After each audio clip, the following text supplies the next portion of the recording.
Давай, пошел. Ага, пошли. Давай.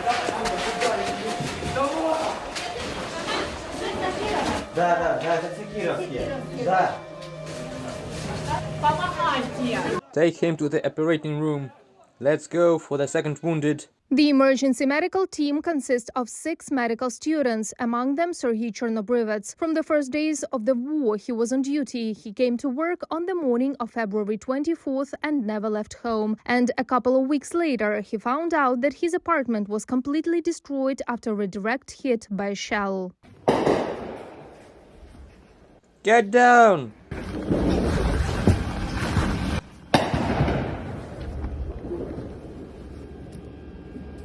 For 22 days, they had been working uninterruptedly under shelling and airstrikes. Mobile communication in the city disappeared on March 1st. It was impossible to call the ambulance. People came for help themselves. Serhiy recalls the 15th day of the war when a woman came and asked to save her husband. He was wounded.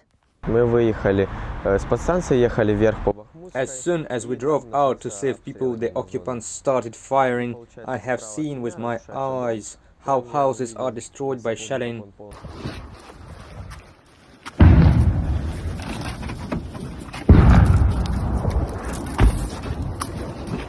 Get into the car.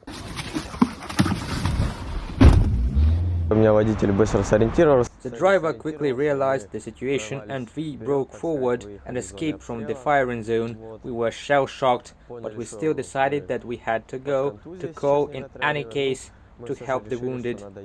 Once, a man brought a wounded 7-year-old daughter to the doctors at the station. The girl was lying in the back seat of the car. We saw that her back was bloodied. We decided to cut the clothes because there was a sweater, and we saw that she had a shrapnel wound that went through the chest, as the hole was so big that you could see her heart beating.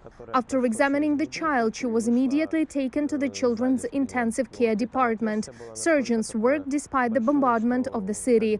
The girl's life was saved.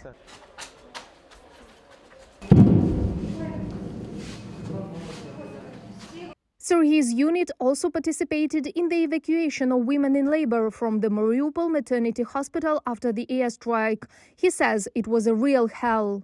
I was transporting 40 weeks pregnant. She got 2 open fractures of the legs.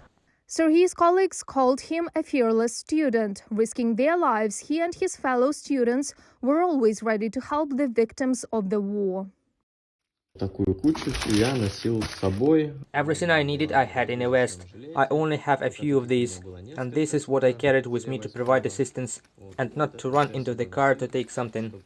For 22 days working in the city, medical students and doctors from local hospitals saved Mariupol residents from shrapnel wounds, traumatic amputations and concussions. When the Russian invaders stopped letting Ukrainian ambulances through, the students decided to leave the city. None of them had a home anymore. There were already Russian troops in Mariupol. There was a lack of medicines. We did not want to stay working under the Russian Federation, and we made the decision with the guys to leave the city by car.